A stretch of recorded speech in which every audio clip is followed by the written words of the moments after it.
Campbell McNolty, manager of SYN Media, talks about accessibility at the station. So this is where we broadcast from. Yeah.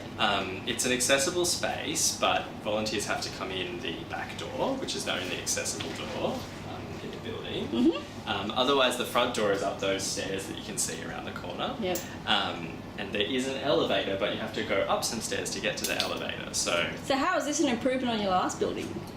Well, alongside this building, we were using an office space, which was in another building and pretty much not accessible at all. Had like cobblestones leading up to the door, and the upstairs space was completely inaccessible. Just stairs and no lifts? Just stairs, no lift, Right. yeah. So it was an old terrace house that we were occupying. We've been in there for about 10 years. It's an RMIT building, but they kind of let us use it. It's never really been updated or anything. Yep. And why is it really important to you to have an accessible place? It comes from the volunteers, really. I mean, we want to make sure that any young person who can or who wants to be a part of SYN can be a part of SYN. Yep. And we already have some volunteers in our community who are really awesome advocates for accessibility. Yeah, I think the credit for driving it forward should probably go to them. Campbell McNolty and Molly George from SYN Media outline what SYN is doing to be more accessible.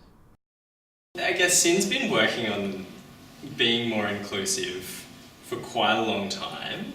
And we've had ups and downs, like we haven't always been successful. I don't want to, be like, we're perfect, we've done everything really well. About 5 years ago, or maybe a little bit more, just before I started working in SYN, we did our first disability action plan. And we got some funding support from the Helen McPherson Smith Trust to do that. So we had that in place for 3 years, and it was also complemented by some support to do some media training tailored specifically for young people with disabilities. So I guess that was our first really serious attempt at making SYN more accessible and more inclusive.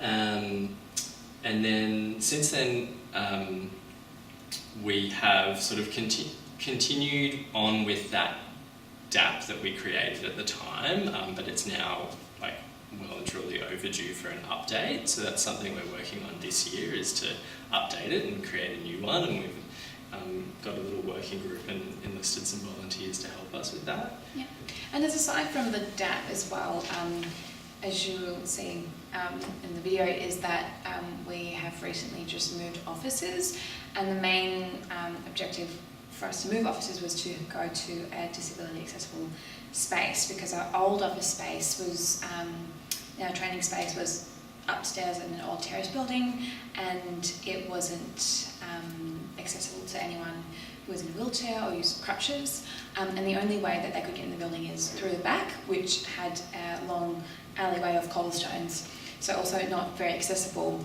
And that idea for us to move offices and also studio spaces came from the volunteers back in about 2015, when we were at SYN Camp, and we asked around about what we want for our new strategic plan. They gave us the idea that they wanted an accessible space, and so it's been that process of about 3 to 4 years of us to finally move into a space that is disability accessible.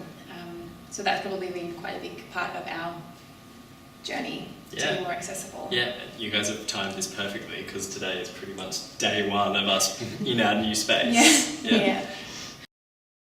We asked Campbell and Molly whether station culture was a problem for inclusion. I think we're really, really blessed in that SYN is a culture that evolves very, very quickly, and a lot of that is due to the fact that we're only young people between the ages of 12 to 26, and young people are really generally on board with accessibility, but also just with new ideas in general. And so as soon as they said we want a space that's accessible, the staff heard that, responded to that, brought it to the board, and the board was also very much on board with that. So there's really been no pushback at all, and in fact it's really been driven by them. So the culture has always been very, very positive in regards to inclusivity at SYN. Mm-hmm. Yeah, that's definitely true. And I mean, we still have to be sort of conscious that we are keeping an open mind and listening to what our volunteers are telling us, especially as like able-bodied staff members. Yeah. Like we don't know everything, and we definitely make mistakes from time to time, but Yeah. I think everyone at SYN is doing their best to be inclusive. Produced for RPH Australia and the Ability Radio Project for SYN-FM. Interviewers Beck Pascalini, RPH Australia, and Kim Stewart, 4ZZZ. Thanks to SYN Media, Campbell McNolty, Molly George and Jack Misson.